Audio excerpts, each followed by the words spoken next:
Now they're made in rainbows of colors and mostly produced by machines in factories. But our intrepid Michelle Tracy snooped out a true original on that. Michelle. I get all the toughest assignments, Stan.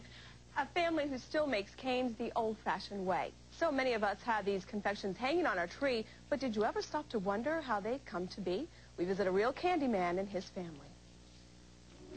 Shoo, shoo, shoo. Shoo, shoo, shoo, shoo, shoo, shoo. Sugar down. Not too many people left in the United States and the world that make them by hand. The Giambri family of New Jersey is as unique as their sweet candy canes. They still make them the old-fashioned way with nothing artificial. My uncle taught my father taught my brother, and my brother taught me. This multi-generational business is really hands-on. From start to finish, if we make a normal size candy cane, 9-inch candy cane, approximately 2 hours. It all starts with just 3 basic ingredients: sugar, water, and corn syrup, which is boiled at 340 degrees. What we just did was dump the batter, sugar, water, and corn syrup onto this cooling table. Want to get that red coloring? It's going to be peppermint candy canes. The batter is cooled down and then worked until it's the right consistency. What we're doing here is cutting a little part off, what we call a jacket.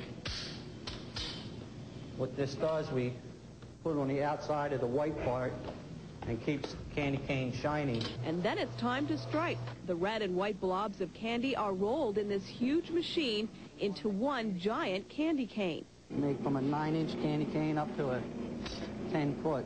Next comes cutting and shaping. The family also makes candy cane baskets and teacups. They ship their sweet treats all over the world. Some even regularly go to Australia. David says the most popular flavors are old-fashioned peppermint and wintergreen and cherries running a close second. These handmade canes cost more than the factory-made ones, about $2.50 a box versus $1.79 for the factory-made ones. So is the extra cost worth it? And can you really taste a difference between the handmade ones and those factory-made ones?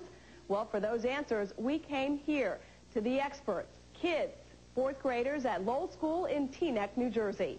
Our little experts each tasted both plates and then voted on which they felt tasted the best. Number 1 was handmade.